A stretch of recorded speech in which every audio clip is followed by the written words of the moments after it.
That dark edge there is a snowdrift. There's actually like 19 acres of our land out there, plus a neighbor's house you can't see.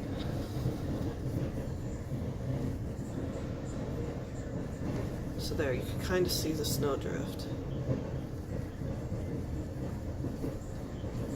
So it's a good over 6 foot now.